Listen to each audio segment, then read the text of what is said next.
नमस्कार, मैं आपका दोस्त, आपका मित्र प्रिंस पांडे। आज मैं आपके लिए एक ऐसा प्रसंग लेके आया हूं जो सच्ची घटना पर आधारित है और शायद ही आपने सुना हो। इसमें गुरु के शिष्य की शक्ति, उसकी भक्ति समाहित है। वो कहते हैं ना, असित गिरि समम शाति कज्जलम सिंधु पात्रे सुर तरुवर शाखाम लेखनी पत्र मूर्वी लिखति यदि गृहीत्वा शारदा सर्व कालम तदपि तव गुणानामीश पारम नयाति। यदि ब्रह्मा सहस्रमुख भी क्यों ना देते, तब भी हम अपने को असमर्थ ही महसूस करेंगे उस गुरु की वंदना के लिए शब्द खोजने में। तो आइए उस ओर चलते हैं। जब प्रेत ने की गुरुदेव से क्षमा याचना,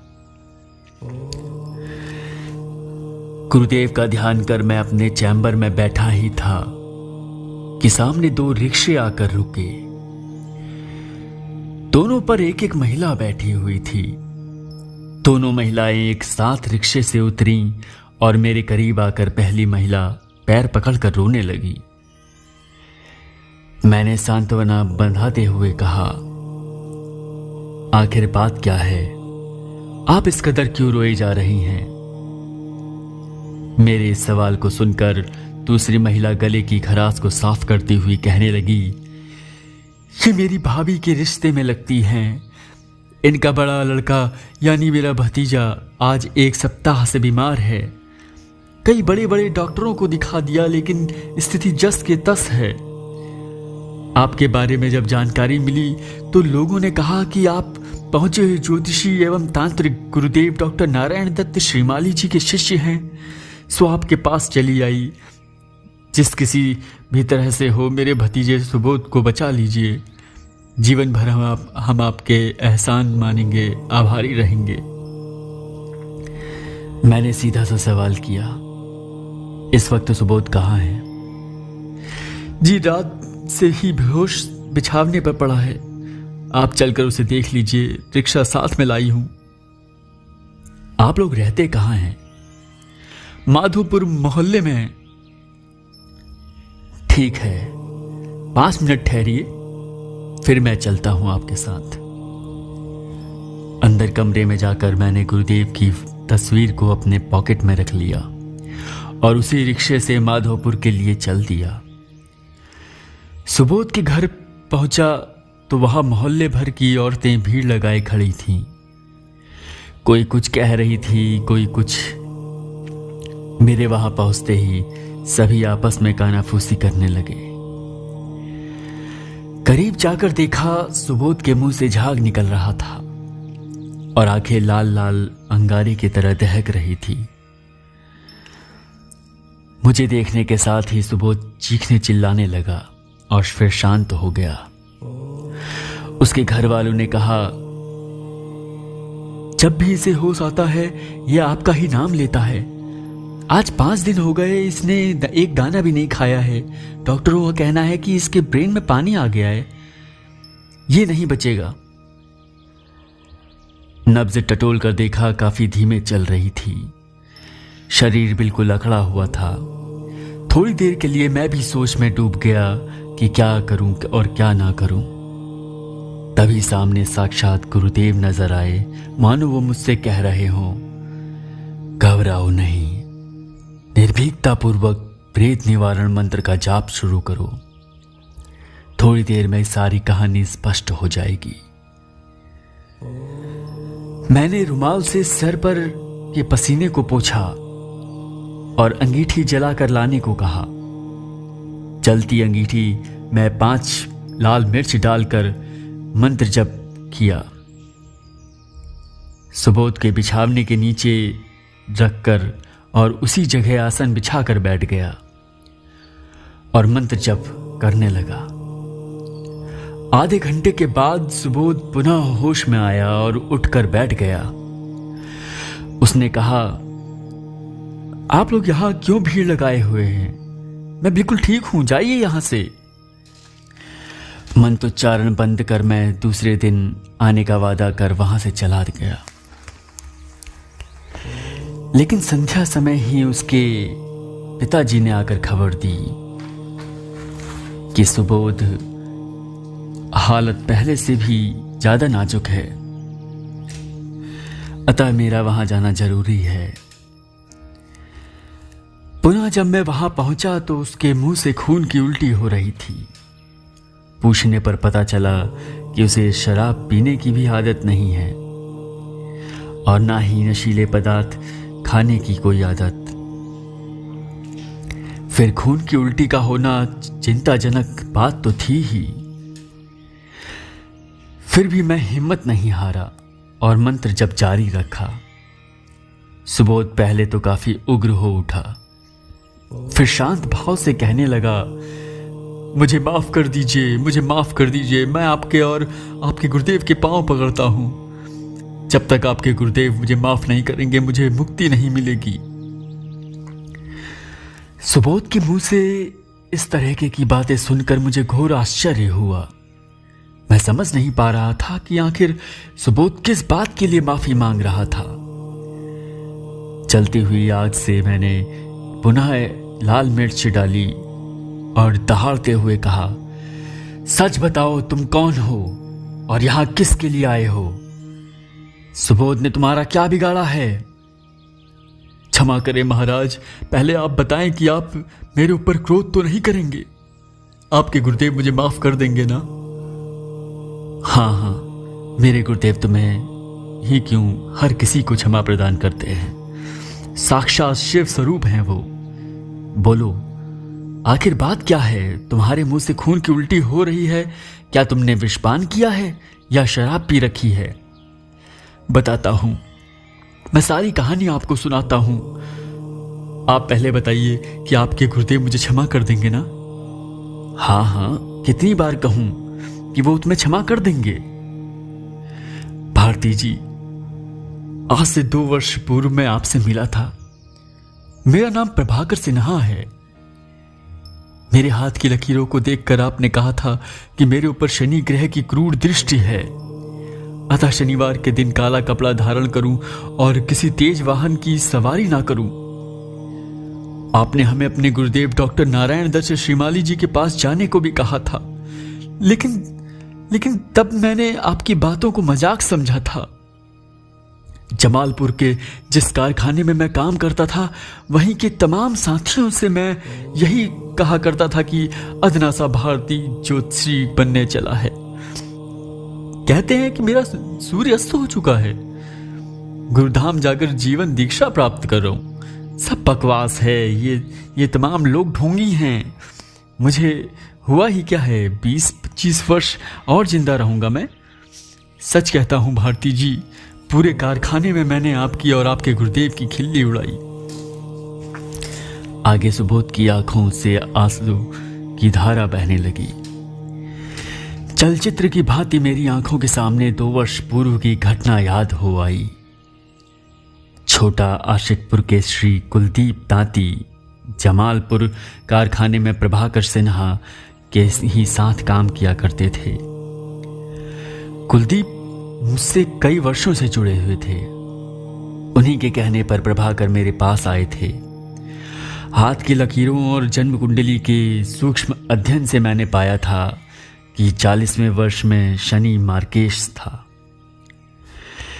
जीवन रेखा भी टूटी हुई थी। इसी के आधार पर मैंने भविष्यवाणी की थी कि उसके जीवन का सूर्य अस्त हो चुका है। उसे पूज्य गुरुदेव से मिलना चाहिए था, क्योंकि उसे जीवन दान गुरुदेव के सिवाय और कोई नहीं दे सकता था।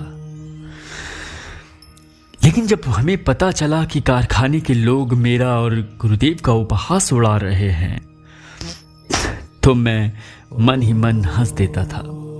गुरुदेव के ऊपर मुझे असीम विश्वास था कि जब वो सही है तो मैं भी सही हूं। रत्ती भर भी झूठ का सवाल पैदा ही नहीं होता। और वही हुआ जिसका मुझे डर था। कुछ दिनों बाद कुलदीप मेरे पास आए और आने के बाद ही कहने लगे, भारती जी, कल तक जमालपुर कारखाने में जो लोग आपका उपहास किया करते थे ना, वही आज आपका लोहा मान रहे हैं। जमालपुर से कई व्यक्ति आपके पूज्य गुरुदेव के पास जा रहे हैं दीक्षा लेने। साफ साफ बताइए, आखिर हुआ क्या? आपने कहा था ना कि प्रभाकर सिन्हा का सूर्य कुछ दिनों में अस्त हो जाएगा, सो सच हो गया। यह आप क्या कह रहे हैं कुलदीप भाई? मैं सच कह रहा हूं भारती जी। उस दिन शनिवार का ही दिन था। प्रभाकर रोज की तरह सुबह 7 बजे अपनी ड्यूटी पर पहुंचा था। बाहर काफी तेज बारिश हो रही थी। तभी टेलीफोन की घंटी बजी। टेलीफोन प्रभाकर का ही था। प्रभाकर की नानी का स्वर्गवास हो गया था। दाह संस्कार हेतु उसे अपने ननिहाल जाना जरूरी था। छुट्टी लेकर वो अपने राजदूत से उसी वक्त ननिहाल के लिए रवाना हो गया। राजदूत कोई और चला रहा था। प्रभाकर पीछे की सीट पर बैठा था। लखीसराय रोड के आगे राजदूत एक ट्रक से टकरा गई और उसी क्षण उसी जगह प्रभाकर के प्राण पखेरु उड़ गए। छाती में चोट लगी थी, मुंह से खून निकल रहा था और उल्टी हो रही थी। और कुलदीप की बातों को सुनकर मैं आश्चर्यचकित रह गया। मैं केवल इतना कह पाया था, देखिए कुलदीप जी, हमें तकलीफ नहीं हुई थी, लेकिन कोई मेरे गुरुदेव का उपहास करे इस बात की मुझे तकलीफ हुई थी। और जिसकी सजा सिन्हा को मिली है। तभी सुबोध फिर चीखने चिल्लाने लगा। कुछ क्षण के लिए मैं अतीत में खो गया था। वर्तमान में लौट आया और सुबोध की बातों को ध्यान से सुनने लगा था। काश मैंने आपकी बात को मान लिया होता तो मेरा सूर्य अस्त नहीं होता। शरीर छोड़ने के बाद भी मुझे मुक्ति नहीं मिली। तब तक आपके गुरुदेव मुझे क्षमा प्रदान कर देंगे ना? मैं इसी तरह मुक्ति की तलाश में भटकता रहूंगा। आप हमें क्षमा कर दे प्लीज। सुबोध बिछावने से उठकर मेरे पैर पकड़कर चीखने लगा। हमारे सूक्ष्म शरीर के चारों ओर आपके गुरुदेव डॉक्टर नारायण दत्त श्रीमाली जी की तीसरी आंख से धड़कती हुई आंख की तेज ज्वाला निकलती है, जिससे मेरे आत्मा को कष्ट होता है। उनकी वायुमंडल में गूंजती हुई आवाज हमें सुनाई पड़ती है। तू अगर भारती जी की बातों को मान लेता तो तुम्हें यह शरीर छोड़ना नहीं पड़ता। जो दुर्घटनाएं घटी संभव था कि वे टल जाती। जो लोग दुआ ताबीज और रत्न के महत्व को नहीं समझते, उपहास करते हैं, उनका यही श्रेय होता है। सभी तांत्रिक और ज्योतिषी ढोंगी नहीं हुआ करते। आपके गुरुदेव की वाणी मेरी आत्मा को हमेशा छेदती रहती है, आग की तरह जलाती है। हमें अपने किए की सजा उस जन्म में भी मिली थी और इस परलोक में सूक्ष्म शरीर को भी मिल रही है भारती जी। आप यकीन मानिए, मेरी बातों पर पूरे ब्रह्मांड में जहां जहां मैं जाता हूं, गुरुदेव की तीसरी आंख से धड़कती ज्वाला निकलती दिखाई पड़ती है। स्वर्ग लोक में सोने के बड़े बड़े मकान हैं, बाग बगीचे हैं, अमृत के झरने हैं, लेकिन अंदर ज्यों ही प्रवेश करना चाहता हूं, द्वारपाल रोक लेता है और यही कहता है कि पहले गुरुदेव से क्षमा मांग कर आओ, फिर स्वर्ग लोक में प्रवेश करना। वो केवल गुरुदेव ही नहीं, तीनों लोकों के मालिक हैं, साक्षात शिव हैं वो। सुबोध के कंधे को झकझोरते हुए मैंने कड़े स्वर में पूछा, सब बातें सही हैं, लेकिन पहले बताओ कि तुमने सुबोध को कब, कहां और क्यों पकड़ा? मेरे इस सवाल के जवाब में तो पहले वो खिलखिलाकर हंस दिया, फिर छाती पकड़कर कराहते हुए कहने लगा,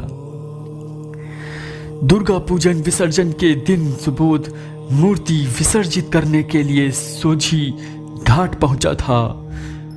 वहीं वह घाट के किनारे किनारे घूमता हुआ काफी दूर निकल आया था। मैं वहीं अपनी नानी के साथ टहल रहा था, तभी उसने मेरी नानी को धक्के मार कर गिरा दिया। इस पर हमें क्रोध आ गया और फिर मैं सुबोध के साथ साथ इसके घर चला आया। मुझे पता था कि जब सुबोध बीमार पड़ेगा तो आप आएंगे ही, और आपके साथ आने पर मैं सुबोध के माध्यम से आपसे क्षमा मांग लूंगा। और साथ ही साथ आपके गुरुदेव से भी। अच्छा, तो अब समझा कि तुम सुबोध के शरीर पर क्यों आए। मैंने दुर्गा मंत्र के जाप के साथ साथ गायत्री मंत्र का भी जाप शुरू कर दिया था। प्रभाकर, जहां तक मेरी बात है तो मैं तुम्हें क्षमा करता हूं, लेकिन मेरे गुरुदेव तुम्हें तभी क्षमा करेंगे जब तुम कान पकड़कर 100 बार उठक बैठक लगाओगे और थूक कर हर किसी के सामने थूक को अपनी जीभ से चाटोगे। इससे पहले मेरे गुरुदेव क्षमा नहीं करेंगे, इसलिए कि तुमने उनका अपमान किया है। तत्क्षण सुबोध काफी तेजी के साथ उठा और लगा कान पकड़कर उठक बैठक लगाने। पूरे 100 दफा उठने बैठने के बाद उसने ढेर सारा थूक जमीन पर फेंका और नीचे झुककर जीभ से चाटने लगा। भारती जी, अब तो आपके गुरुदेव मुझे क्षमा कर देंगे ना? जी हाँ, मेरे गुरुदेव कहीं पे भी होंगे, वह इस वक्त मेरी बात को सुन रहे होंगे और तुम्हें अवश्य ही क्षमा कर देंगे। मेरे इतना कहते ही वो कहने लगा, हमें पानी पिला दीजिए भारती जी, अब मैं सुबोध के घर से जा रहा हूं, अब इधर कभी नहीं आऊंगा। तुलसी गंगा जल मिलाकर पानी मैंने सुबोध के होठों से लगा दिया। उसने 1-2 घूंट पिया और फिर दहाड़ मारकर सुबोध निढाल होकर जमीन पर गिर पड़ा। सब कुछ शांत हो चुका था। 10-15 मिनट बाद जब सुबोध को होश आया तो उठकर अपनी माँ से पूछने लगा था, क्या बात है माँ, भारती भैया को यहाँ क्यों बुलाया? अगली गुरु पूर्णिमा में हम लोग इनके गुरुदेव डॉक्टर नारायण दत्त श्रीमाली जी के पास जाने वाले हैं दीक्षा लेने के लिए। खड़ी क्यों हो, जाओ इनके लिए 1 कप चाय बना लाओ। धीरे धीरे कमरे से भीड़ छटने लगी थी। सभी खामोश थे, लेकिन मन ही मन खुश थे कि सुबोध भला चंगा हो गया था। तब से आज तक दोबारा फिर कभी सुबोध के मुंह से खून की उल्टी नहीं हुई और ना ही बेहोश हुआ। मैं समझता हूं प्रभाकर की आत्मा को भी मुक्ति मिल गई होगी। मेरे गुरुदेव उसे अवश्य ही क्षमा कर चुके होंगे। जय